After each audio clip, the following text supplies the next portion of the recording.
네, 안녕하세요. 초시생을 위한 떠먹여주는 감정평가 및 보상 법규의 안평가사입니다. 자, 강의에 앞서서 먼저 OT를 1시간 정도 가지려고 합니다. 자, 일단 본격적으로 법을 배우기에 앞서서 우리가 정복해야 되는 법규라는 과목이 어떤 과목이고 어떤 식의 전략을 가지고 공부해야 되는지 먼저 분석을 해야 되지 않겠습니까? 자, 그래서 제가 OT 시간을 준비했습니다. 자, OT에 앞서서요, 제 소개를 먼저 드리도록 하겠습니다. 자, 저는 안평가사라고 합니다. 아마 유튜브에서 뵌 분들이 훨씬 많을 것 같아요.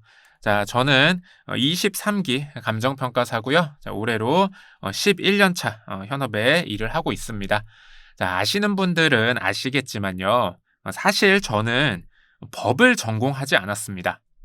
저는 사실 법과는 무관하게 공대, 그 중에서도 전자를 전공했고요.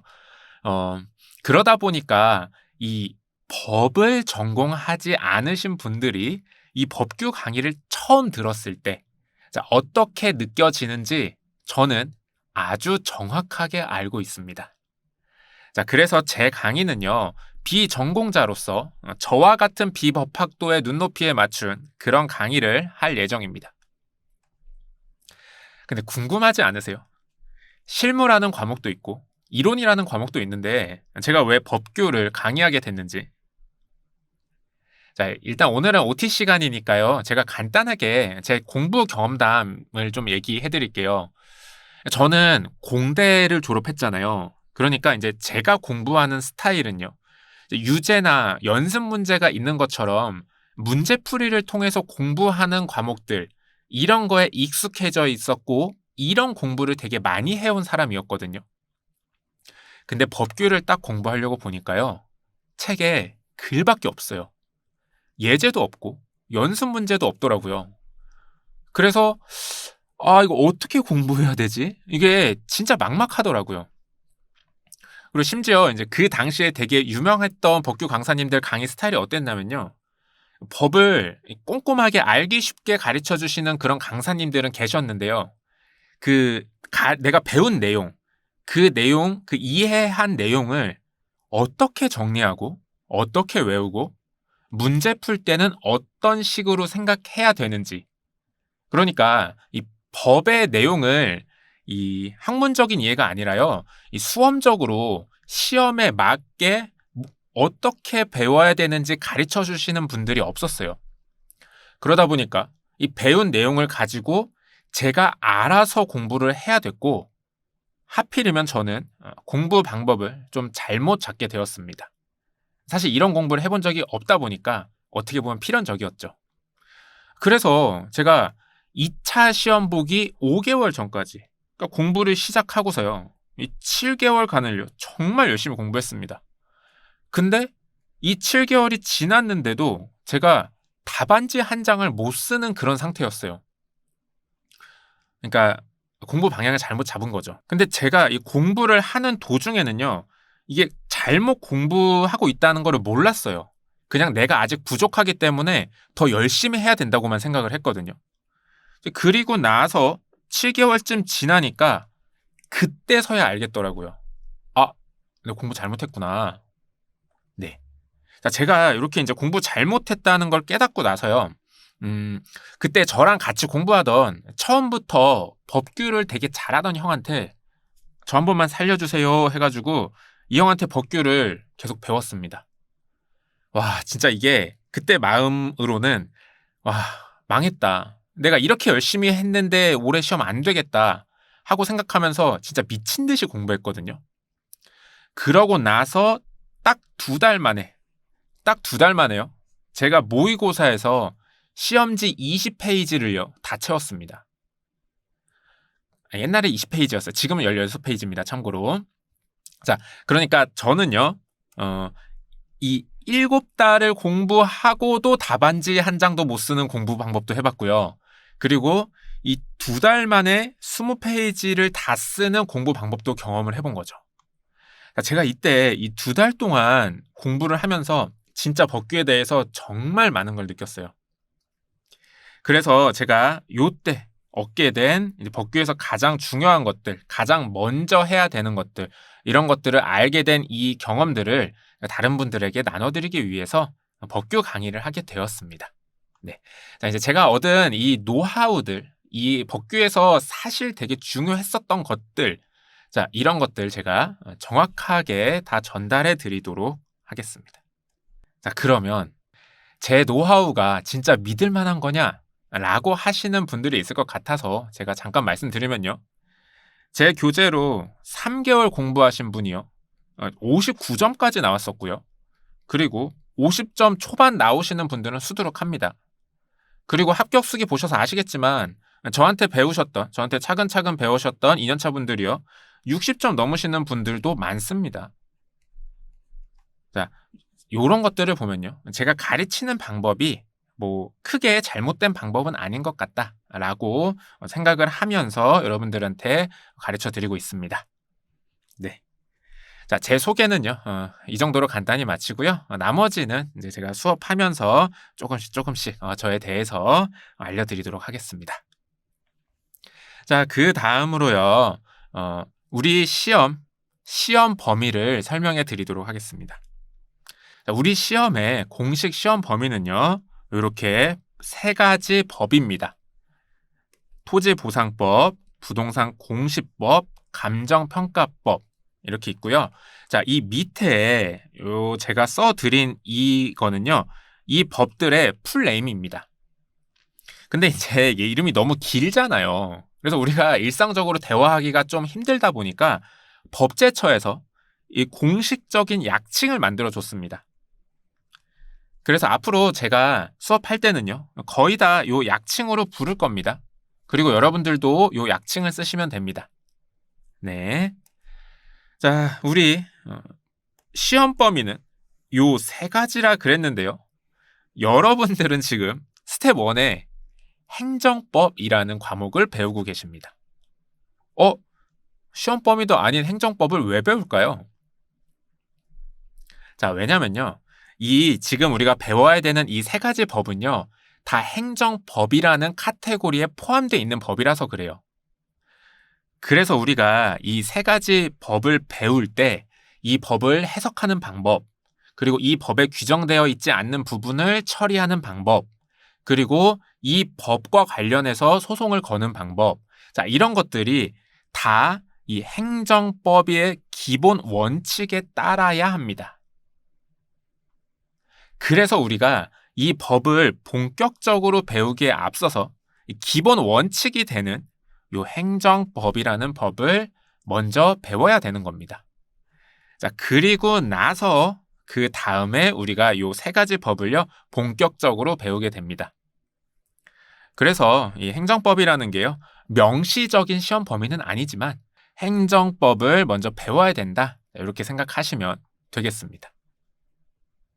참고로요, 가볍게 들으시면요, 사실 이 행정법이라는 건요, 굉장히 범위가 많습니다. 우리가 배우는 이 3가지 외에도 굉장히 많은 법들을 포함하는 개념이거든요. 근데 이런 많은 행정법들을 다 배우는 건 아니고요. 우리의 공식 시험 범위인 이 3가지 법을 배우는데 필요한 부분, 자, 그것들만 이제 쏙쏙 빼내서 배우시면 됩니다. 제가 여러분들한테 딱 필요한 부분만 가르쳐 드리도록 하겠습니다.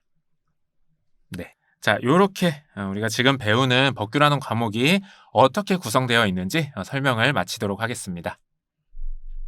자, 여러분들 그 다음으로요. 우리가 공부하기 전에 본격적으로 내용을 배우기 전에 우리가 해야 되는 일 뭐냐? 바로 적을 알고 나를 알아야 됩니다. 그래야만 우리가 효율적으로 공부를 할 수 있어요.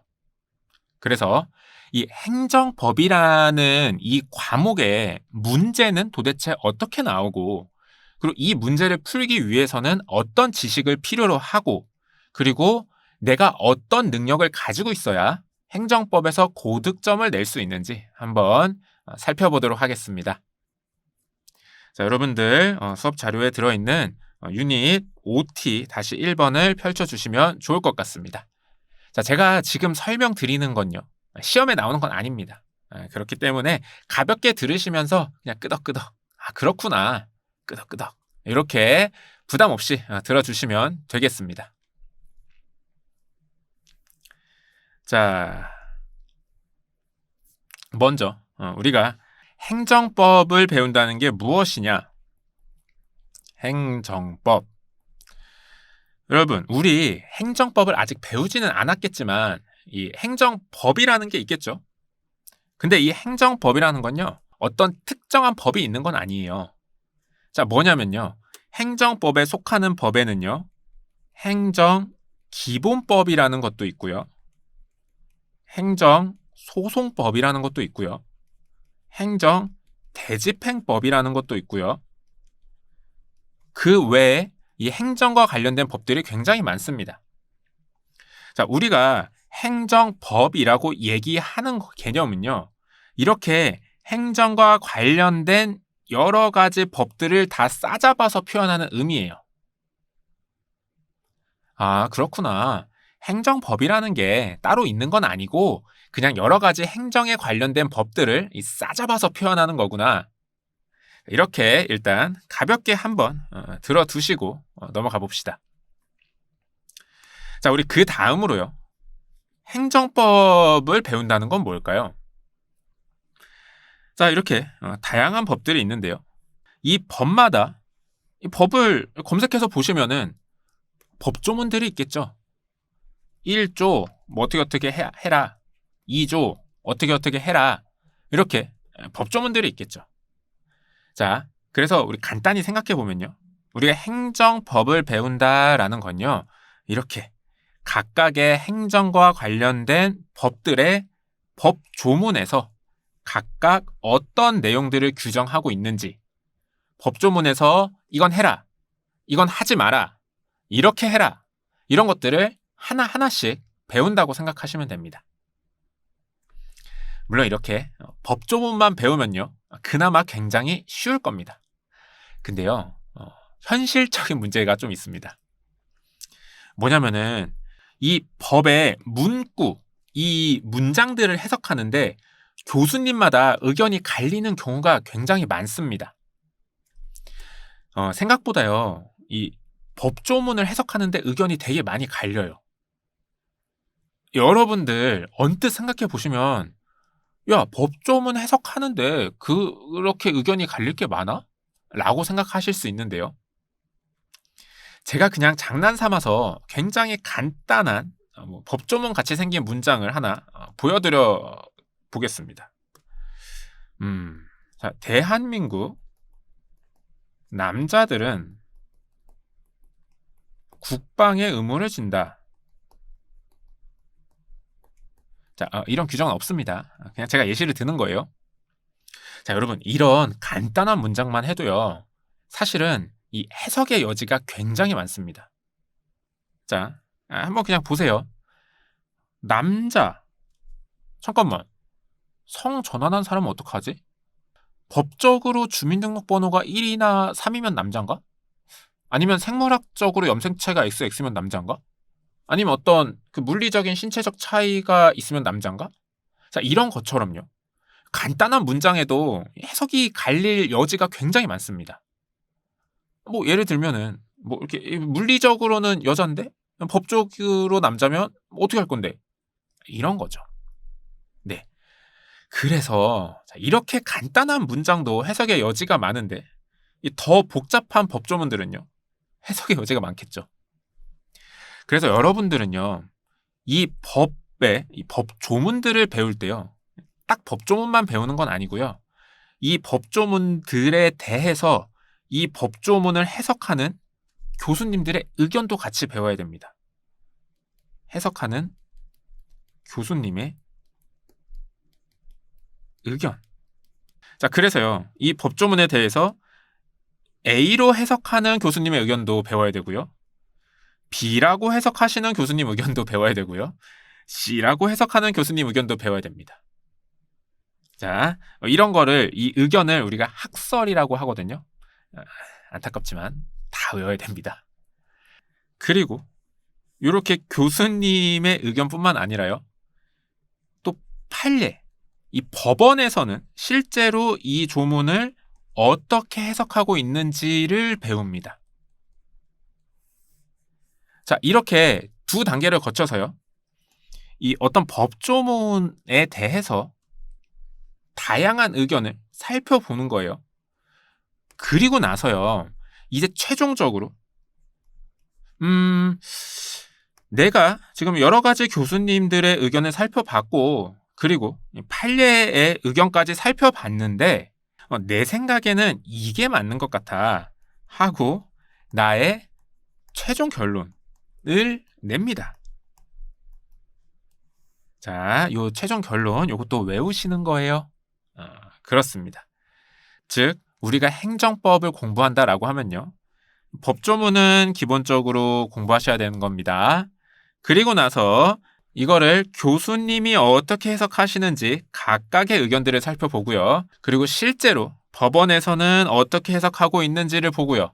그리고 내가 보기에는 어떻게 해석하는 게 맞다. 요 과정을 법조문마다 하나하나씩 배우게 되는 겁니다. 그래서 요 법조문마다 요 세트를 배우신다라고 생각을 하시면 돼요. 참고로 요 세트, 요 해석하는 요 세트를요, 우리가 논점이라고 부릅니다. 행정법이라는 거는 이제 각각의 법들의 각각의 조문들을 해석하는 그런 과정들을 배우는 거구나. 이렇게 생각하시면 됩니다. 자, 그러면 그 다음으로 우리가 봐야 되는 시험. 자, 시험은 이제 이거를 잘 공부했나를 물어보기 위한 문제를 내거든요. 자, 그래서 문제를 어떻게 주냐면요, 여러분들 문제를 딱 받아보시면요, 어떤 상황을 줍니다. 예를 들면은 뭐 A 도지사 누구는 뭐 도내의 심각한 주차난을 뭐 해결하기 위해서 뭐 관내 일대에 뭐 막 3만 평의 뭐 주차장을 사용하려고 막 공사를 하고 있는데 어쩌고저쩌고 이런 상황을 줍니다. 그리고 나서 이제 마지막에 법적인 걸 물어봐요. 예를 들어서 갑이라는 사람은 우리 토지보상법이라는 법의 규정에 따를 때 보상을 받을 수 있겠니? 받을 수 있는가? 이렇게 어떤 법적인 판단을 물어봅니다. 자, 그러면요, 어떻게 대답하면 될까요? 쉽습니다. 당연히 법대로 대답하면 돼요. 법에서 하라고 된 대로 대답하시면 됩니다. 법대로. 자, 그래서 문제를 어떻게 풀어야 되냐면요, 이런 문제를 여러분들이 딱 보시면요, 이 문제 상황에 적용해야 될 적절한 법조문을 픽할 수 있어야 됩니다. 지금 이 상황을 보니까 5조가 적용되겠구만. 이 상황에서는 7조가 적용돼야 되겠다. 이런 식으로 문제 상황에 어떤 법조문을 적용해서 문제를 풀어야 되는지 적절한 법조문을 픽하는 이 판단을 해야 됩니다. 그러고 나면은 이제 이 법조문을 소개하고요. 그리고 나서 이 법조문에 대한 교수님의 의견도 살펴보고요. 그리고 이 법조문에 대한 판례 해석도 살펴보고요. 그리고 이 법조문에 대한 결과적인 나의 최종적인 해석을 도출합니다.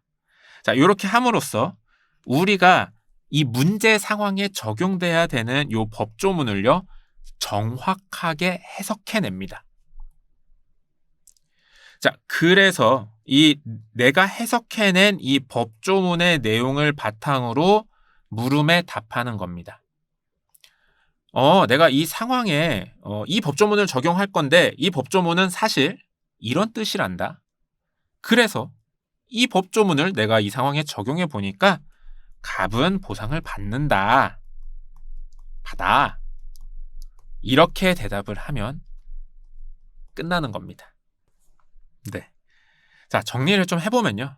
자, 이런 행정법 문제를 풀 때 필요한 절차는요. 자, 요거 제가 잠깐 타이핑을 한번 해보도록 하겠습니다. 첫 번째, 문제에 적용할 법조문과 그 세트를 픽한다. 뭐 판단한다. 이렇게 볼 수 있겠습니다. 자, 이게 첫 번째고요. 두 번째, 이 세트의 결론을 문제 상황에 적용해서 물어보는 것에 답한다.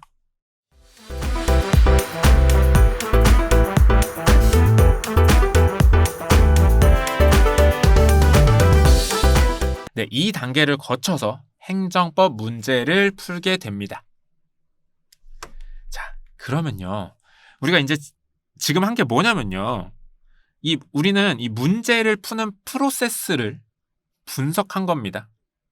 자, 그러면요. 이제는요. 이 각각의 프로세스를 잘하기 위해서는요. 우리가 어떤 거를 공부하고 어떤 식으로 공부 전략을 세워야 되는지 한번 도출해 보도록 하겠습니다. 자, 첫 번째. 어떤 문제 상황에 적용할 법조문과 세트를 골라야 되잖아요. 그러려면 어떻게 해야 돼요? 내가 이미 여기 이 법조문이랑 법조문에 대한 해석, 판례 의견, 그리고 나의 최종 결론. 제가 이거를 논점이라 그런다 그랬죠? 자, 일단요. 이 논점들 다 외우고 있어야 되겠죠? 외우고 있을 것.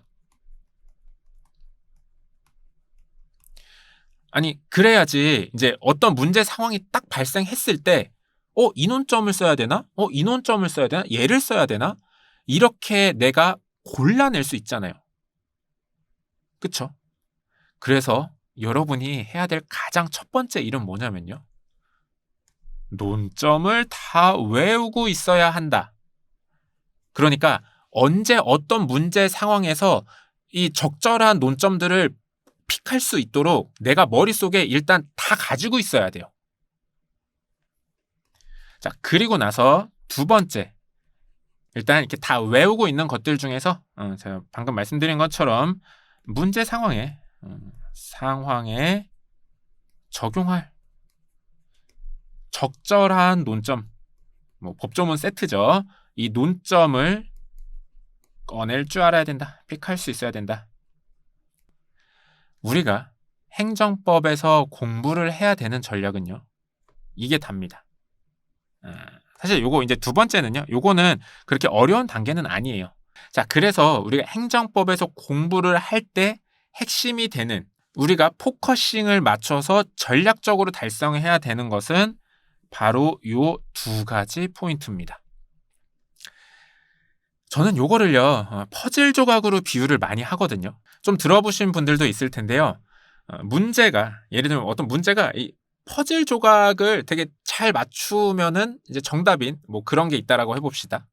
그러면요. 우리가 이 주어진 문제에 맞는 퍼즐을 잘 맞추려면요. 일단 다양한 상황에 적용할 수 있는 퍼즐 조각들을요. 많이 들고 있어야 돼요. 퍼즐 조각을 많이 들고 있으면 있을수록 내가 어떤 상황에서 내가 필요한 것들을 이렇게 쏙쏙쏙 꺼내서 맞출 수가 있잖아요. 그래서 일단은 이 다양한 퍼즐 조각을 많이 들고 있는 게 중요합니다. 이게 바로 제가 얘기한 이 논점을 외우고 있는 거. 이것이 퍼즐 조각을 많이 들고 있는 것에 해당합니다. 조각 들고 있기. 그리고 나서는요. 이 주어진 문제 상황에 맞게 필요한 퍼즐 조각들을 잘 꺼내서 맞추는, 그러니까 잘 픽해서 이렇게 맞추는 연습을 하면 됩니다. 이 조각에서는 이 퍼즐 조각 써야 되겠다. 이 상황에서는 이 퍼즐 조각 써야 되겠다. 이렇게 문제 상황에 적용할 법조문 세트, 즉 논점, 이 논점을 잘 선택할 줄 알아야 되는 거. 이거를 적절한 퍼즐 조각 골라서 맞추기. 잘 조립을 하는 이 두 단계로 저는 비유를 하고 있습니다. 그러니까 이거예요. 자, 법규 공부가 되게 어려워 보이지만요. 간단하게 얘기하면요. 잘 외우고 잘 고르는 연습하시면 됩니다. 그래서 이 두 가지가 여러분들이 오늘부터 1년 반 후에 법규 공부가 끝나는 날까지 여러분들이 해야 되는 거, 이 두 가지입니다. 외우는 건 외우는 대로 집중해서 진짜 제대로 외우시고요. 잘 고르는 연습은 별도로 미친 듯이 골라보는 거예요. 이렇게 포커싱을 각각에 맞춰서 이렇게 나눠서 공부를 하시면 됩니다. 이런 시각이 바로 여러분들이 법규 공부를 효율적으로 할 수 있는 그런 접근 방법입니다. 그렇습니다. 자, 그리고 사실은요, 이제 이거는 시험이잖아요. 그렇기 때문에 여러분들이 기술적으로 달성해야 되는 경지가 사실 하나 더 있습니다. 이거 가볍게 들어보세요. 자, 제가 퍼즐 조각으로 계속 설명드려 볼게요. 이 퍼즐 조각을 이 퍼즐 판에 맞춰야 되는데요. 이 퍼즐 조각이 이 완벽하게 이렇게 딱 들어맞기 위해서는요. 그러니까 출제자가 원하는 대로 이렇게 완벽한 답안을 딱 맞추기 위해서는요. 가끔씩 내가 퍼즐 조각을 이렇게 조금 작게 준비했을 수도 있고요. 퍼즐 조각을 이렇게 조금 크게 준비했을 수도 있어요. 그러면은 이 출제자가 원하는 대로 이렇게 딱 맞추기 위해서는 내가 들고 있는 퍼즐 조각을요. 이렇게 조금 자르기도 해야 되고요. 이렇게. 아니면 내가 들고 있는 요런 퍼즐 조각을 이렇게 찍 늘려가지고 조금 늘려야 되는 수도 있습니다. 요렇게. 내가 들고 있는 이 퍼즐 조각을요, 상황에 맞게 좀 길게 늘려 쓰기도 하고, 핵심만 좀 줄여 쓰기도 하는 그런 경지가 있습니다. 자, 외운 논점을 상황에 맞게 늘리고 줄이기.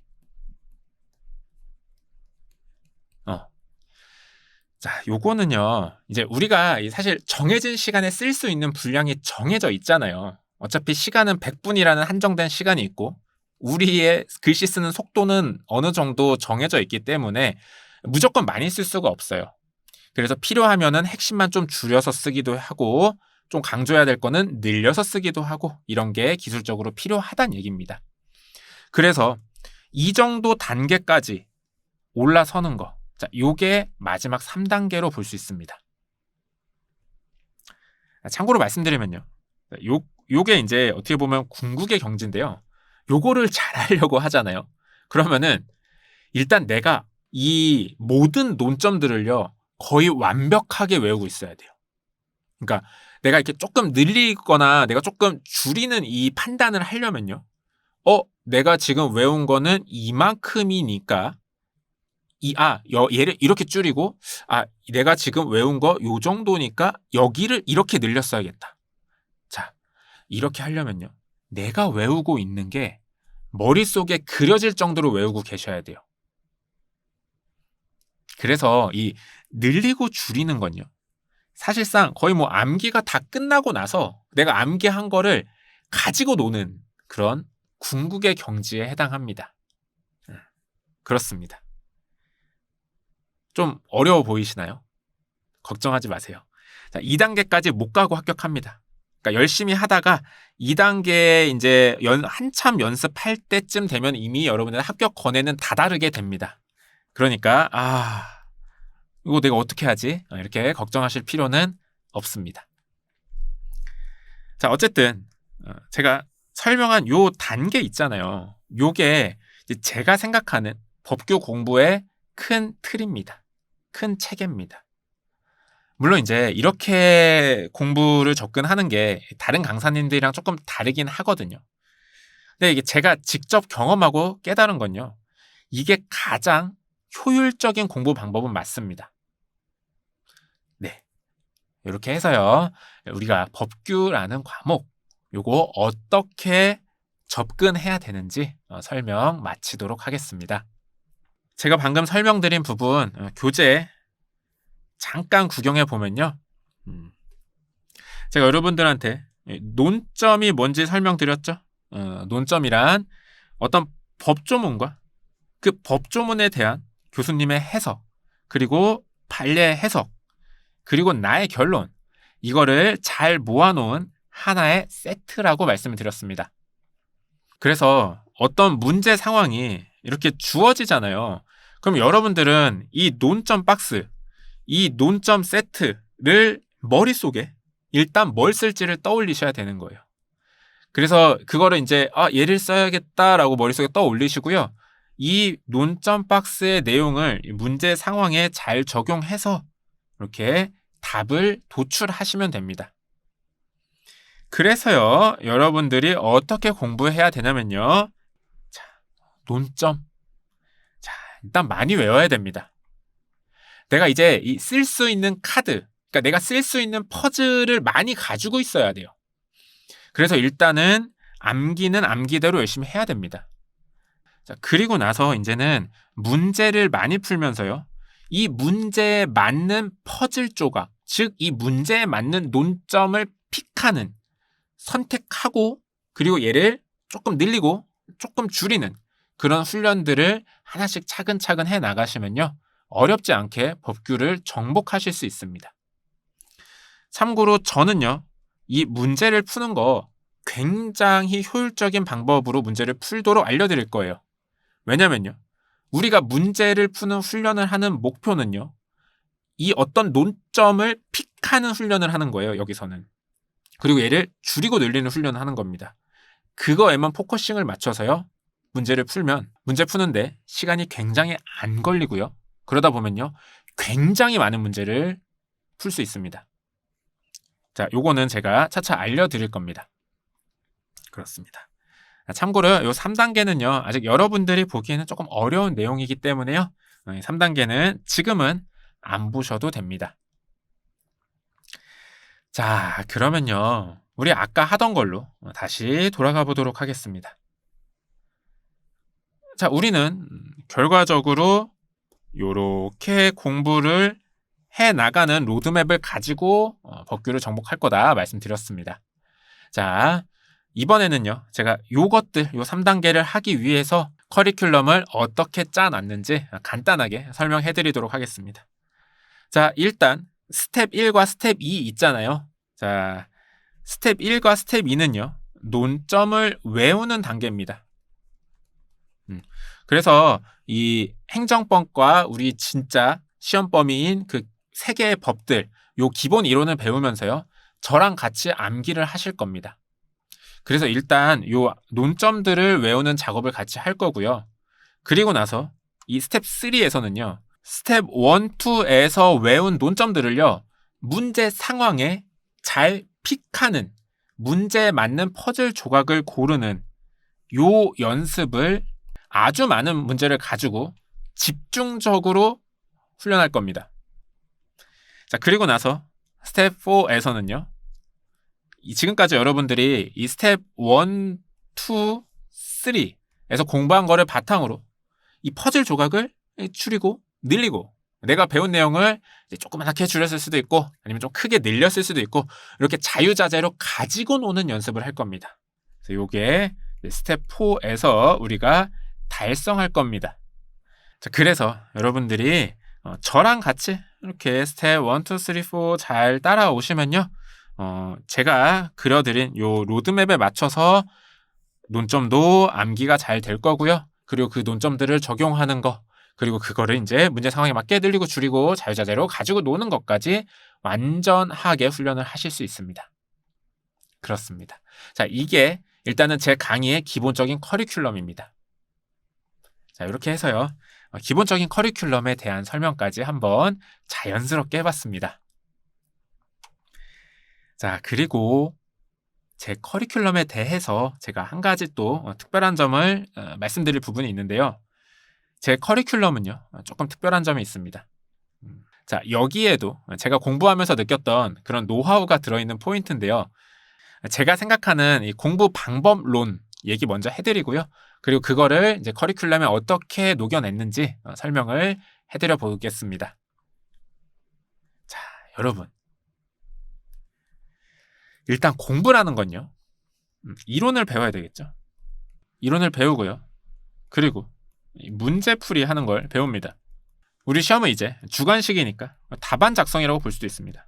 답안 작성. 자, 요 문제풀이 과정, 답안 작성 과정을 거쳐서 우리가 가고자 하는 합격에 다다르게 되는 것이죠. 자, 그래서 어떤 공부를 하는 과정이요. 이론을 배우고 이 문제를 푸는 단계로 크게 나눠 볼 수 있다라고 하면요. 일단 처음에는 당연히 이론을 먼저 공부해야 되잖아요. 뭐 아무것도 모르는데 내가 문제를 풀 수는 없으니까. 자, 근데 이렇게 이론을 처음 여러분들이 공부하실 때요. 대부분의 학원에서 대부분의 강사님들이 그러는 것처럼 이 문제풀이를 고려하지 않고 이 이론이라는 것만 일단 배우는 거. 저는 이 시험이라는 걸 준비할 때는 굉장히 좋지 않은 방법이라고 생각을 합니다. 자, 왜냐면요. 우리는 냉정하게 말하면은 행정법을 공부한다기보다는요. 이 행정법이라는 재료를 가지고 답안을 잘 써서 점수를 잘 따기 위한 행정법을 공부하는 겁니다. 이 정말 순수하게 이론만 공부하는 건요. 학자님들, 교수님들, 박사님들이 하시는 겁니다. 자, 그래서요. 우리가 이 이론을 공부할 때요. 이 내용을 배우기 위한, 즉 이론을 위한 이론을 공부하면 안 되고요. 반드시 답안 작성을 위한 이론을 배워야 됩니다. 답안 작성을 위한. 자, 그러면요. 근데 일단 처음에는요. 여러분들이 답안 작성을 해보신 게 아니잖아요. 그래서 사실은 이제 제가 이론 공부, 여러분 이렇게 하셔야 됩니다. 이렇게 하셔야 돼요. 이렇게 하셔야 돼요. 라고 얘기는 해드릴 텐데 대부분의 분들은 사실 어떤 느낌이냐면요. 내가 답안 작성은 해본 적이 없지만 안평가사가 이렇게 하라고 하니까 일단 이런 식으로 해봐야겠다. 자, 요런 느낌으로. 그러니까 장님이 코끼리 다리 만지듯이 대충 뭐 이렇게 하라고는 하는데 이 전체적으로는 이게 어떻게 되는 건지는 안 와닿는다. 이런 상태로 이렇게 떠듬떠듬 공부를 하시게 됩니다. 자, 이렇게 떠듬떠듬 하시고 일단은 하시고요. 그 다음에 여러분들이 이 답안 작성 단계로 넘어가시잖아요. 그러면은 그때는 이제 모든 게 이해됩니다. 내가 답안을 이렇게 문제를 풀어보니까 이론 공부는 이렇게 해야 되는구나. 공부를 이렇게 해야 답안 작성이 잘 되는구나. 이렇게 정리를 해놔야 점수 따기 좋은 거구나. 이거는 필요가 없는 이론이었구나. 이런 것들을 여러분들이 빠르게 판단하실 수 있습니다. 즉, 무슨 얘기냐면요. 여러분들이 공부하실 때 가장 중요한 거는요. 일단 답안 작성을 하는 단계에 굉장히 빠르게 도달해야 됩니다. 즉, 일단 이론을요. 문제풀이 할 수 있을 만큼만 대충 배우고서 이 답안 작성 단계로 빨리 올라가 보셔야 돼요. 이 단계를 빠르게 경험을 해야 돼요. 그러면 방금 제가 말씀드린 것처럼 답안 이렇게 쓰는 거구나. 이론은 이렇게 공부하면 되는 거구나. 라는 걸 여러분들이 판단하고 느끼실 수 있습니다. 자, 이런 식으로 전체적인 방향성을 잡고 공부를 하시잖아요. 그러면은 시행착오 없이 정말 단기간에 가장 빠르게 실력을 끌어올릴 수 있게 됩니다. 근데 이제 사실 이제 보통 분들, 그러니까 많은 분들은 어떻게 하시냐면요. 이 처음에 일반적인 강사님들에게 배우는 이론은요. 문제풀이에 기반한 이론이 아니고요. 진짜 이론을 위한 이론을 공부하시게 되거든요. 그러면서 또 초반이기 때문에 굉장히 의욕이 넘칩니다. 자, 그래서 완벽하게 해야지. 열심히 해야지 하면서 내가 어디로 가야 되는지 이게 정확하게 이 목표점을 찍지 못한 상태에서 그냥 막 열심히만 하다 보면요. 시행착오를 많이 겪습니다. 당연히 그렇겠죠. 내가 지금 뭐 이게 결과적으로 이게 어디에 쓰이는지를 모르는 상태에서 열심히 해봐야 이게 제대로 효율적으로 공부가 될 수가 없습니다. 그리고 이게 까딱 잘못하면은요, 이 문제 푸는 공부가 아니라 학문의 길로 빠지게 되는 겁니다. 제가 여러분들 이거 맨날 드는 예시가 있거든요. 간단하게 한번 들어볼게요.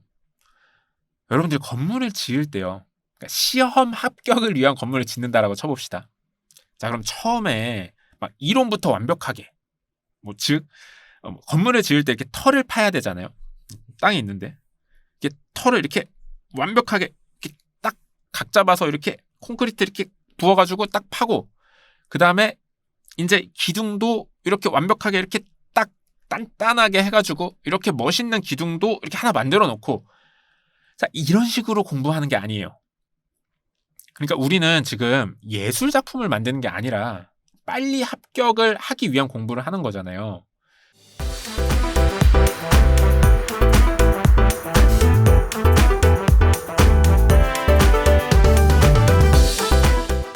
시간을 세이브해서 빨리 붙으려면 어떻게 해야 되냐면요. 요렇게 완벽하게 하나하나 갖춰 나가는 게 아니고요. 일단 땅바닥 있죠? 그럼 더 안 파. 그냥 여기 나무 갖다 꽂아. 그리고 여기 초가 지붕 이렇게 만들어요. 그럼 뭐예요? 일단 내가 집은 한번 지어봤잖아요. 이렇게 일단 완성을 해놓고요. 그 다음에 내가 이게 부족하니까 이거를 보완해야 되겠다 하고서 여기에 이제는 시멘트를 한번 발라봐요. 기둥을 조금 두껍게 만드는 거죠. 그리고 나서 아직 합격할 정도가 아니야? 그러면은 조금 더 보완해볼까 하고 그 다음에는 초가지붕 말고 이거를 기와지붕으로 한번 바꿔봅니다. 자, 이런 식으로 일단 전체를 빠르게 만들어 놓고요. 그리고 필요한 부분을 그때마다 메워 나가시다 보면요. 그 중간쯤에 합격합니다. 그러니까 이렇게 완벽한 건물을 만들고 나서 합격하는 게 아니란 말이에요. 이게 가장 효율적이고 시간을 세이브할 수 있는 공부 방법입니다. 여러분들 이렇게 하나하나 너무 완벽하게 하고 제대로 하고 넘어가시려고 하잖아요. 그러면은 이 터파는 거에 대해서만 고민을 막 머리 터지게 합니다. 기둥 세우는 거에 대해서만 고민을 머리 터지게 합니다. 자, 이런 디테일한 것들 있죠. 이런 디테일한 고민은요. 일단 이렇게 한번 집을 지어보잖아요. 안 하는 고민이에요. 그래서 여러분들이 이런 방식으로 공부를 하시려고 하면요. 이 불필요한 고민들을 너무 많이 하게 돼요. 그래서 시간을 잡아먹어서 공부 기간이 무조건 늘어납니다. 그래서 일단 집부터 대충 갖춰놓고 내가 일단 문제는 풀 줄 아는 상태를 만들어 놓고 그 다음에 쓸 때 있는 고민을 집중적으로 깊게 하셔야 되는 겁니다. 아시겠죠? 자, 그래서 결론적으로 제가 하고 싶은 얘기가 뭐냐.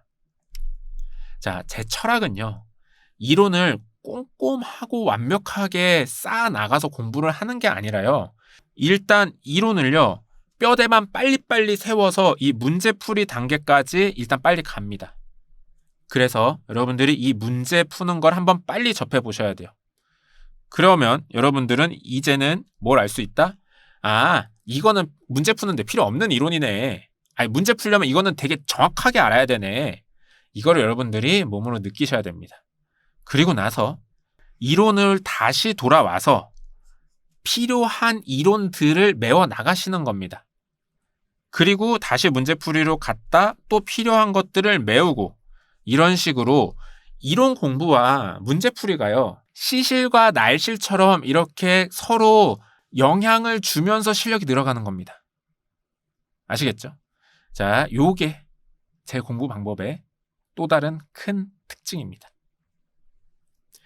자, 그렇기 때문에 이런 제 공부 방법론을 커리큘럼에 어떻게 반영을 했느냐. 자, 아까 말씀드린 것처럼요. 저희가 스텝 1, 2, 3, 4 단계로 배워 나가는데요. 처음에 모든 내용을 다 대상으로 이 1, 2, 3, 4를 다 나가는 게 아닙니다. 처음에는 A급이랑 B급, 그러니까 되게 핵심적인 뼈대가 되는 내용들만 가지고서 일단 문제풀이를 거쳐서 늘리고 줄이는 것까지 끝판까지 한번 가봅니다. 그리고 나서 스텝 5에서 다시 이론으로 돌아와서 이제 남은 C급과 D급을 배웁니다. 자, 이렇게 하면 장점이 뭐냐? 여러분들이 이 단계를 거치면서요. 일단 되게 작은 내용만 가지고 일단 문제풀이를 끝판까지 한번 가봤잖아요. 그러면은 이제 문제를 풀려면 내용을 어떻게 정리하고 뭐를 외워야 되고 뭐를 필요 없고 이거 알게 되잖아요. 그러면요. 남은 것들이요. 진짜 금방 외웁니다. 그러면은 시간을 엄청 단축시킬 수 있어요. 즉 전체를 가지고 일단 헤매보는 게 아니라요. 얘네들만 가지고 일단 헤매고 길을 찾고 나면 얘네 가지고는 최단 거리로 갈 수 있잖아요. 이렇게 하는 겁니다. 그래서 제 커리큘럼은요. 처음에는 A급, B급만 배웁니다. 그리고 이 단계가 끝나고 나면 뒤늦게 C급, D급을 배우게 됩니다. 네, 이렇게 커리큘럼이 구성되어 있습니다. 참고로 말씀드리면 가볍게 들으세요. 그러니까 이제 다른 강사님은 그냥 제가 말씀드린 것처럼 일단 이론 다 배우고 문제풀이 다 배우잖아요. 그러면은 이제 대신에 이런 거 있어요. 다른 학원 강사님 강의를 들은 사람들이랑 얘기를 하면 우리는 아직 이걸 안 배웠잖아요. 그러니까 난 이런 거 아직 안 배웠는데 저기는 지금 다 가르쳐주고 있는데 나는 왜 안 배웠지? 불안해하실 수 있거든요. 그게 아니라는 거 지금 잘 기억해 주시면 좋겠습니다. 네. 자, 이렇게 해서 제 강의의 커리큘럼 특징, 다른 강사님과 무엇이 다른지 가장 다른 거 설명을 해드렸습니다. 자, 그 다음으로요. 우리가 이 보상법규 배우시는 분들로서 좀 상식적으로 간단하게 교재들이 이제 어떤 것들이 있고 뭐 어떤 교재들을 봐야 되는지 그런 것들 간단히 설명 좀 해드리도록 하겠습니다. 자, 우리 행정법에서 결국 배우는 내용은요. 제가 이 내용이라고 말씀드렸죠. 법조문과 그 법조문을 해석하는 거, 논점, 즉 우리가 되게 많이 들고 있어야 되는 퍼즐 조각, 이거를 배운다라고 말씀드렸잖아요. 자, 그러면요. 이 중에서 여기에 해당하는 법조문들만 모아놓은 게 바로 법전입니다. 법전. 많이 들어보셨죠? 그래서 어떻게 보면요. 가장 슬림하고 또 어떻게 보면 가장 코어가 되는 그런 교재가 됩니다. 자, 그리고 나서요. 이제 이 법조문에 달려있는 교수님의 해석, 판례 해석, 나의 최종 결론. 자, 이런 것까지 다 정리해 놓은 책. 그러니까 각각 법조문에 대해서 굉장히 상세하게 설명을 해 놓은 책. 이게 바로 기본서가 됩니다. 자, 이렇게 상세한 내용을 기본서로 배우면요. 그 다음엔 이 내용들을 요약 정리해서 답안지에 쓸 만큼만 컴팩트하게 다시 한번 정리를 한 거, 요약 정리를 한 거, 이게 바로 암기장이 됩니다. 우리 수험계에서는요, 이 암기장이라는 표현 대신 이 서브노트라는 표현을 많이 씁니다. 그러니까 이게 무슨 의미냐면 기본서가 있죠. 기본서가 있고 이것을 서브하는 그런 노트라는 의미로 서브노트라는 표현을 많이 씁니다. 그래서 결과적으로 여러분들이 법규 공부를 하시면요. 이렇게 법전을 하나 보시게 될 거고요. 기본서를 하나 보시게 될 거고 요거를 압축한 이 서브노트를 보시게 됩니다. 하지만요. 제 교재는요. 이 암기장을 중심으로 해서 이게 결국 답안지에 쓸 거니까 이걸 중심으로 해서 요 내용까지 같이 정리해 놓은 거. 이게 바로 제 교재입니다. 그래서 여러분들 제 교재를 보시면요. 요거 책 얇잖아요. 요거 얇은 거 한 권만 보셔도 요거 암기장 해결되시고요. 그리고 요 기본서 해결되십니다. 그래서 요 남은 거, 요 법전만 따로 구매해 주시면 돼요. 그리고 이 법전은요. 여러분 지금 당장 구매하실 필요는 없고요. 제가 필요할 때 여러분들한테 수업 중에 구매하시도록 안내해 드릴게요. 그래서 지금 당장은 여러분들 요거 제 교재 하나 중심으로 공부해 주시면 좋겠습니다. 아시겠죠? 그렇습니다. 자, 여기까지 해서 조금 길었지만요. 우리 법규 공부를 어떻게 해야 되는지, 그렇기 때문에 커리큘럼이 어떻게 만들어져 있는지, 그리고 교재 소개까지 마쳤습니다. 자, 마지막으로 우리 OT 자료 간단하게 보면서 오리엔테이션 마무리하도록 하겠습니다. 자, 법규 공부의 3단계. 아까 제가 말씀드린 거죠. 첫 번째는 일단 암기를 하고 있어야 됩니다. 이 퍼즐 조각을 단단하게 정확하게 들고 계셔야 돼요. 그리고 제가 여기 굉장히 좋은 얘기를 써놨습니다. 자, 여러분 어떤 분들은요. 암기가 법규 공부의 최종 단계라고 생각을 하시거든요. 절대 잘못된 생각입니다. 암기는요. 공부의 시작입니다.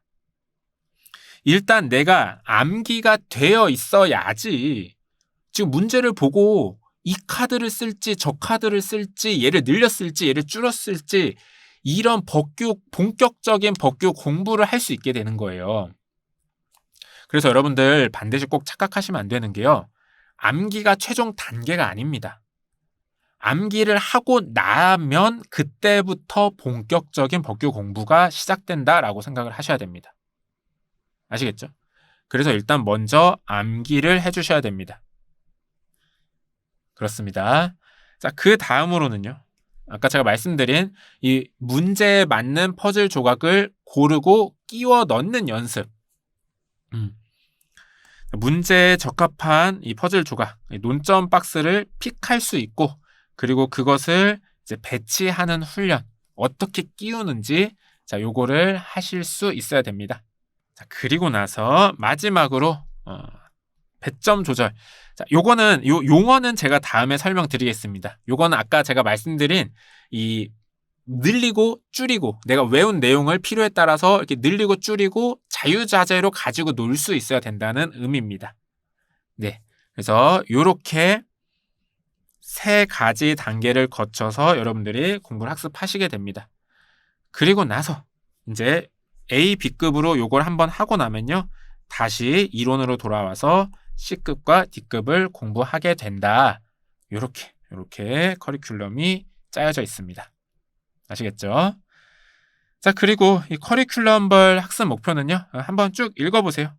뭐 여러분들 지금은 스텝 1만 배우고 계시기 때문에 스텝 1 부분만 한번 읽어보시면 좋을 것 같습니다. 자, 그 다음으로 암기법에 대한 얘기인데요. 이거 잠깐 말씀드릴게요.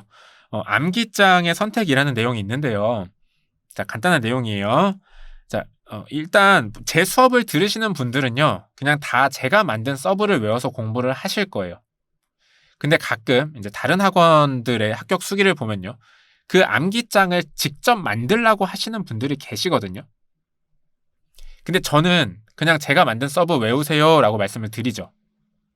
그래서 가끔씩 평가사님 어떻게 해야 돼요? 라고 혼란스러워 하시는 분들이 계신데요. 자, 요거 제가 정확하게 말씀드릴게요. 다른 사람이 만든, 그러니까 다른 사람, 제가 만든 거죠. 그러니까 이 제가 만든 서브를 활용해서 암기하세요. 직접 서브 만들지 마세요. 자, 왜 그러냐면요, 잘 만들어진 서브가 있다면은 그 서브를 외우는 게 속도 면에서 굉장히 빠릅니다. 물론 이게 어느 정도 실력 이상으로 올라가기 위해서는 내가 서브를 만드는 게 필요하긴 해요. 그거는 맞습니다. 근데 그거는 일단 나중에 하실 일이에요. 여러분들 2년차 떨어지고 나면 3년차 됐을 때 하실 일이에요. 처음에 여러분들 기본적인 실력을 올리실 때는요, 잘 만들어져 있는 서브 그냥 외우는 게 빠릅니다. 이거는 제가 장담할 수 있습니다. 자, 왜 그러냐면요, 여러분 한번 생각해 보세요. 처음에 여러분들이 이 서브, 이 기본서를 보고 요약집을 만든다고 해봐야 여러분들이 뭐가 중요한지도 모르고 뭐 어떻게 정리해야 되는지도 모르는데 그 암기장 만들어 봤자 그 쓸 수 있을 것 같나요? 아니요, 못 씁니다. 그냥 시간 낭비하시게 되는 거예요. 아시겠죠? 그래서 여러분들요, 서브 만들 생각 하지 마시고요, 잘 만들어진 다른 사람 제 서브, 자, 이걸로 공부하시면 됩니다. 아시겠죠? 네, 자, 이 내용도 넘어가 보도록 하겠습니다. 자, 그 다음에 제가 구체적인 암기 방법 내용 정리해 놨는데요. 자, 요거는 제가 수업 중에 우리 본격적으로 암기를 시작할 때가 있어요. 자, 그 수업에서 제가 다시 한번 다뤄드리도록 하겠습니다. 자, 이거는 일단 넘어갈게요. 자, 그 다음에 이거 잠깐 볼게요. A급에서 D급까지 암기 순서. 자, 여러분들 받으신 교재 미리 이렇게 한번 뒤로 쭉 넘겨보신 분들은 아마 아실 것 같은데요. 제가 이 교재를, 모든 내용들을요, 다 A급, B급, C급, D급 다 구분을 해놨어요. 자, 요거는 이제 어떤 기준으로 구분을 해놓은 거냐면, 기출 빈도, 그리고 이제 이 정도는 뭐 남들도 다 알고 있는 거기 때문에 기본적으로 알아야 된다. 자, 이런 것들을 고려해서 제가 중요도 순서대로 다 나눠놨거든요. 근데 가끔씩 보면요, 이 중요도를 오해하시고 공부하시는 분이 있더라고요. 뭐냐? 자, 나는 효율적으로 공부를 할 거기 때문에 나는 A급과 B급만 공부할 거야. 이런 분들 있거든요. 자, 자, 이거 나눠드린 건요. 이렇게 공부하시라고 나눠드린 게 아닙니다. 자, 여러분들 만약에 A급이랑 B급만 공부하시잖아요. 점수도 아주 슬림하게 나옵니다. 자, 무슨 얘기냐? 결국 여러분들요. A급에서 D급까지 다 보셔야 돼요. 이거 잠깐 제 공부했을 때 예를 들어드리면요. 저 공부했을 때 이제 법규 공부를 되게 많이 했을 거 아니에요. 그래서 저는 와, 나는 진짜 열심히 했다 법규. 그래서 나는 D급까지 다 정리하고 와, 나는 진짜 깊게 공부했다라고 생각했거든요. 근데 막상 붙은 사람들끼리 얘기해 보잖아요. 그럼 다 D급까지 공부했어요. 그러니까 저는 저만 본 줄 알았는데 알고 보니까 붙은 사람들은 다 D급까지 했더라고요. 자, 그래서 제가 이렇게 A, B, C, D를 나눠놨지만요. 일단 이거는 다 보셔야 되는 게 맞아요. 다만 이 등급은 뭐냐면요. 내가 어떤 걸 먼저 봐야 되는지. 즉, 내가 시간이라는 게 되게 한정돼 있다면 어떤 걸 먼저 봐야 되는지랑 어떤 뭐를 더 시간을 들여서 자세하게 봐야 되는지. 이거를 구분하는 용입니다. 그래서 여러분들 공부를 하시잖아요. 그러면은 당연히 처음에는 이제 A급, B급을 먼저 봐야죠. 그리고 A, B급 먼저 보시고요. 이게 이제 완성도가 한 70% 정도 올라오잖아요. 그럼 이제 C급 추가하시는 겁니다. 그리고 얘도 이제 완성도가 한 70% 정도 올라가잖아요. 그럼 이제 D급도 추가하시는 겁니다. 자, 이런 식으로 공부 순서, 뭐부터 봐야 되는지 정해주는 거라고 생각하시면 됩니다. 그리고 이제 이거랑 더불어서 얼마나 자세하게 봐야 되는지 이것도 등급으로 구분이 되는데요. 무슨 얘기냐면요. 자, 어쨌든 A급, B급은요. 확률적으로 시험에 나올 확률이 높은 애들이에요. 그래서 얘네들은요. 정말 디테일한 내용까지 잘 쓸 수 있도록 열심히 외워야 되고요. 반면에 이런 C급 같은 경우는요. 그러니까 구조 틀은 정확하게 외우되 디테일한 내용들은 좀 러프하게 외워도 돼요. 그러니까 러프하게가 뭐냐면은 제가 다음에 설명을 또 드릴 텐데 디테일한 내용은 좀 헷갈리는데 대충 뭐 이랬던 것 같아. 자, 요 정도로 외우시면 됩니다. 그리고 이제 이 D급은 어떻게 외우시냐면요. 그냥 이렇게 전체적으로 대충 이런 내용이 있었고 대충 이런 내용이었어. 요 정도로만 외우시는 겁니다. 아시겠죠? 그래서 여러분들이 A급에서 D급 공부하실 때 오해하셔서 나는 시간이 없으니까 A급, B급만 보겠다. 이렇게 생각하시면 큰일 납니다. 아시겠죠? 네. 자, 요것도 한번 간단히 말씀드려 볼게요. 자, 암기 마인드. 자, 여러분, 여러분, 법규는 암기 중요합니다. 암기해요. 자, 암기 중요합니다. 자, 이렇게 얘기를 많이 해서 이제는 제 강의를 안 들으시는 분들도 암기가 중요하구나 라는 거는 이제 공감대가 많이 형성된 것 같아요. 자, 근데 여러분들이 이 암기를 막상 해보잖아요. 그러면 대부분의 분들이 똑같이 하는 얘기가 있습니다. 평가사님, 외운 거 자꾸 까먹어요. 어떻게 해야 돼요? 자꾸 까먹어요. 안 외워져요. 자, 여러분, 까먹는 건요. 당연한 겁니다. 그러니까 자, 잊어버리는 건 당연하다. 지금부터 생각하세요. 내가 어제 외운 거 오늘 잊어버리는 거 당연하다. 이렇게 생각하시는 겁니다. 자, 오히려 외우고 잊어버리고 자, 이거를 무한히 반복한다라고 생각을 하시는 거예요. 그러면요. 제가 장담하는데요. 여러분들 이 책 이거 다 외울 수 있습니다. 암기를 좀 잘하시는 분들은 한 6개월이면 외우시고요. 암기 좀 못한다 하시는 분들 1년 정도면요. 결국에는 다 외워집니다. 제가 장담할 수 있어요. 제 커리큘럼 들으시고 1년 동안 이거 못 외우시는 분들 단 한 명도 없었습니다. 그래서 여러분들 암기하실 때요. 제 얘기 좀 믿어주시고 잊어버린다고 불안해하지 마시고요. 그냥 외우고 잊어버리고 외우고 잊어버리고 외우고 잊어버려야지 하는 생각으로 꾸준히 반복해 주시면 좋겠습니다.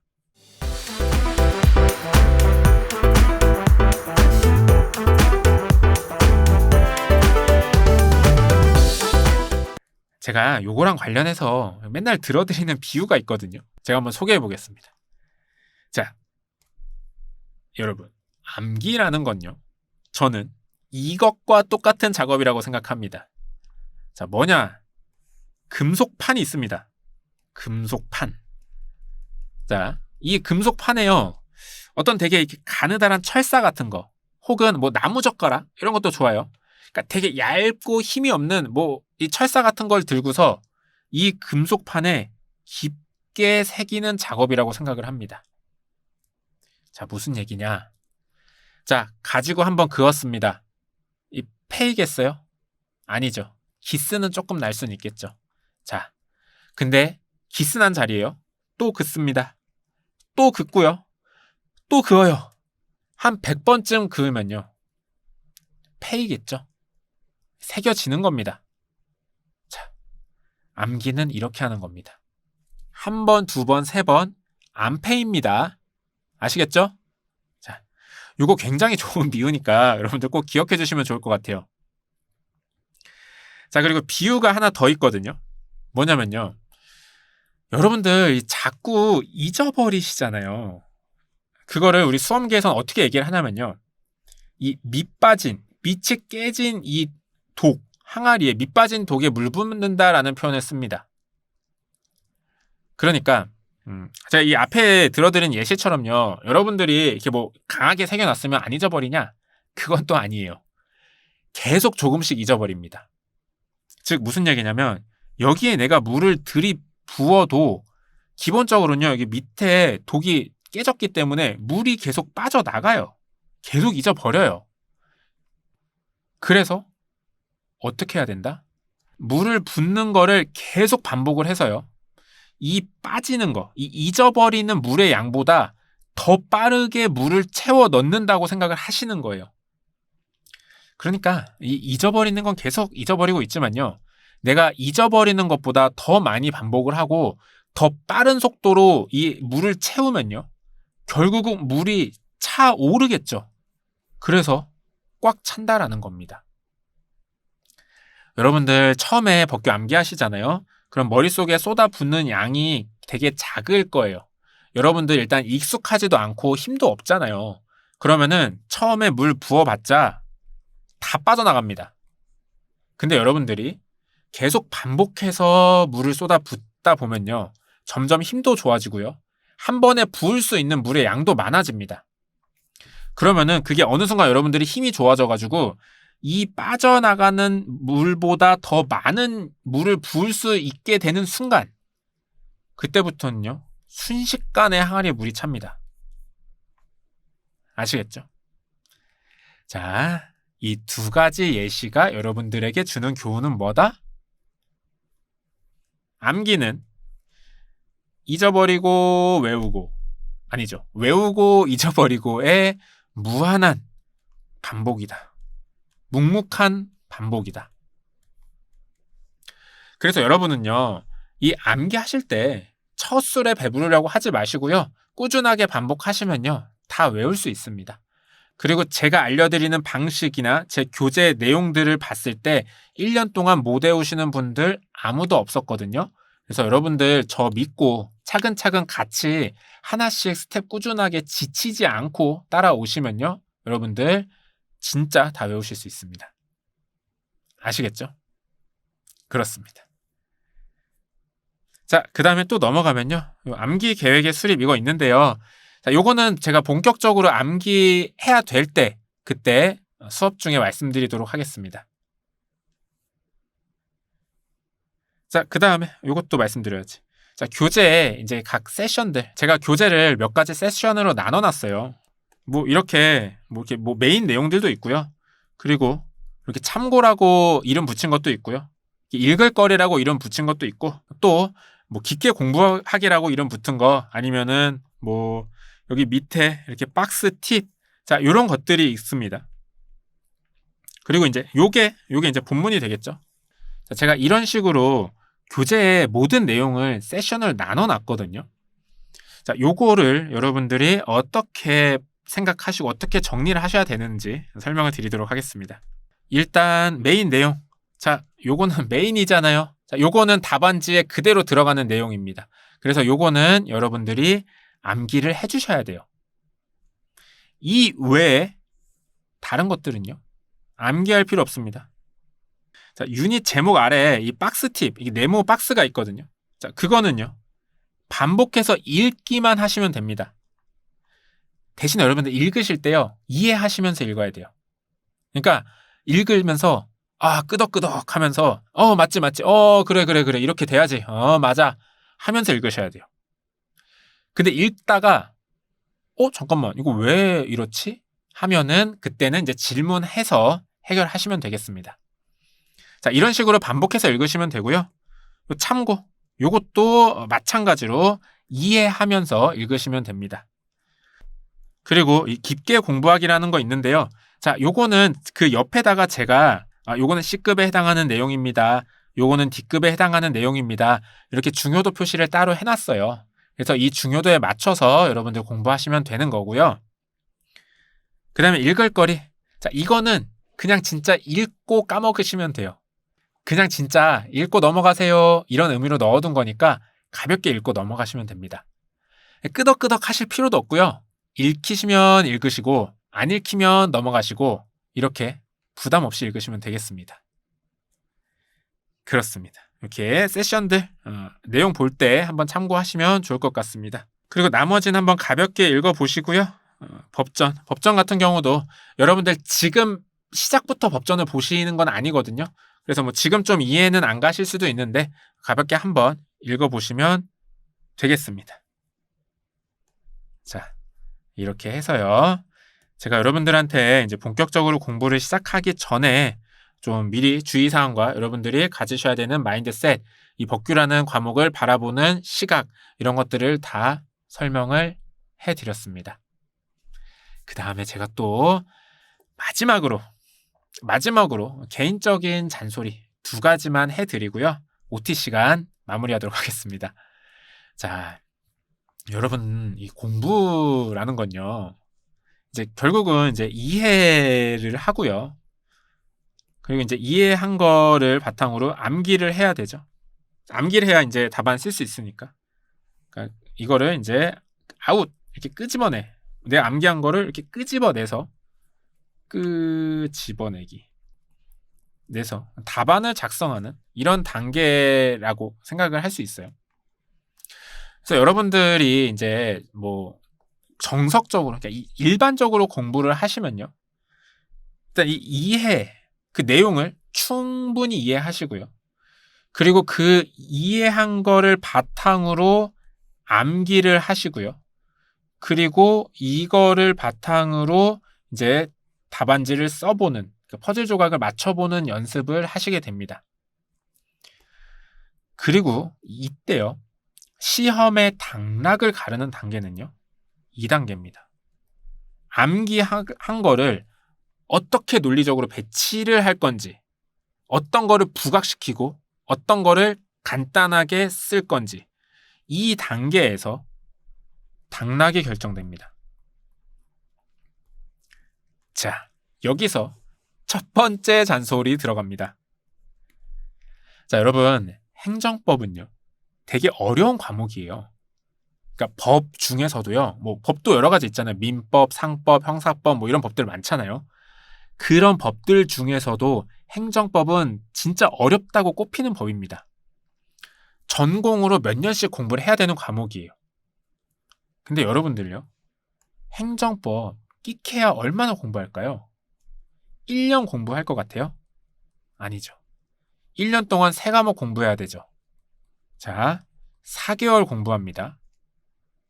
근데 우리가 지금 행정법만 공부하나요?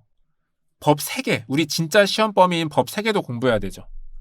그러면은 제가 보기에 행정법은요, 우리가 공부하는 개월수로만 따질 때는요, 2개월 공부합니다. 여러분, 남들이 몇 년씩 전공하는 거 여러분들이 이 2개월 만에 마스터 하실 수 있을 것 같아요? 아니에요. 제 생각엔 아닙니다. 그래서 기본적으로는요. 우리가 이 행정법을 공부할 때는요. 이해할 수 없다라는 전제를 깔고 갑니다. 최소한 제가 가르칠 때는요. 이 행정법을 온전히 이해할 수 없다라는 전제를 깔고 갑니다. 기본적으로 우리는요. 지금 배우는 이 행정법을요. 온전하게 처음부터 끝까지 모든 내용을 엮어서 꿰뚫는 이렇게 온전히 이해할 수가 없습니다. 그리고 저는요. 이 전제를 바탕으로 여러분들이 좋은 답안을 쓰도록 가르쳐 드릴 겁니다. 그렇기 때문에 여러분들이 공부를 하시다가요. 이해가 안 가는 부분이 있잖아요. 그럼 걔를 자꾸 파고 들어서 완벽하게 이해를 하고 넘어가야지 이렇게 생각을 하시면요. 내가 이 공부 한 번 더, 1년 더 하겠다는 얘기밖에 안 됩니다. 논리적으로 그런 수밖에 없어요. 그래서 여러분들 어떻게 하셔야 되냐면요. 이해는요. 이해가 되는 데까지 이해를 하시고요. 최대한 이해는 해야죠. 그 다음에 이해 안 가는 부분이 있잖아요. 그냥 바로 암기해 버리세요. 그냥 내 마음대로 뭐 대충 이런 얘기인가 보다 하고 외워버리세요. 이거를 파고 들어서 진리를 찾으려고 하실 필요 없습니다. 그러셔야 돼요. 왜냐면요.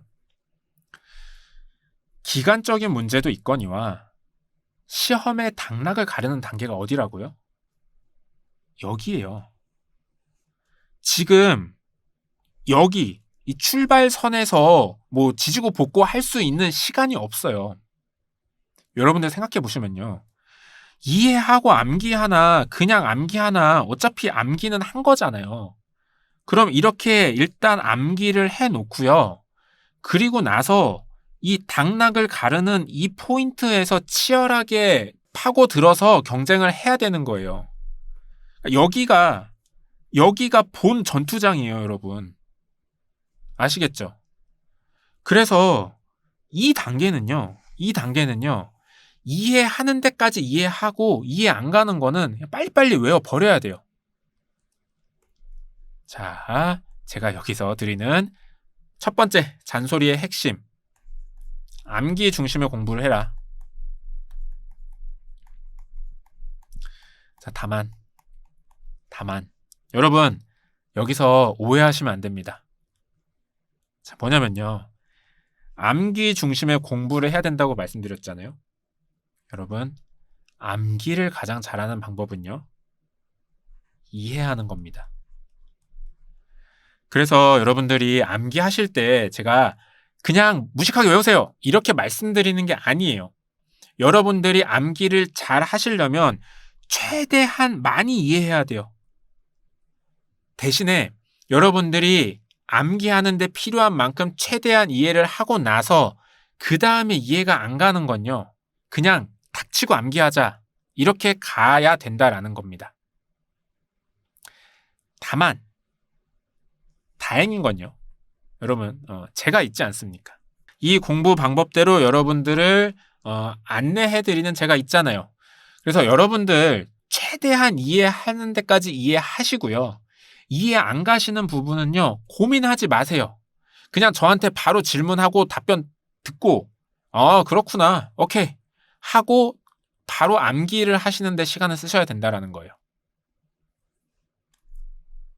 그렇기 때문에요. 저는 여러분들한테 수업을 할 때 암기를 하게 만들어 드릴 거고요. 그리고 이 암기를 가장 잘하기 위해서 여러분들에게 최대한 이해가 잘 가도록 알려드릴 겁니다. 그래야 제가 중요하게 생각하는 암기를 빨리 할 수 있거든요. 좀 말이 약간 아이러니한 면이 있는데요.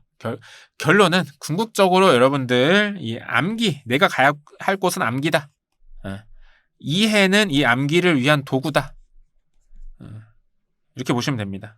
반대로 말하면 암기할 필요 없는 건요. 이해할 필요도 없습니다. 아시겠죠? 암기할 필요도 없는 거를 이해하고 싶어가지고 막 내가 그거를 막 이해를 못하면은 막 성이 안 풀려가지고 뭐 찾아보고 이러면서 시간 쓰시면 절대 안 되는 거예요. 아시겠죠? 가장 효율적인 공부는요. 답안지에 쓸 만큼만, 지에 쓸 만큼만 암기하시고요. 암기할 만큼만 이해하시는 겁니다. 여러분들 이게 조금이라도 잘못돼서 이 포인트가 엉뚱한 데서 시간을 많이 쓰면서 고민을 하시잖아요. 여러분들 공부기간 무지막지하게 늘어납니다. 아시겠죠? 이게 원래 4년씩 하는 공부인 거 여러분들 알고 계시죠? 조심하셔야 돼요. 그렇습니다.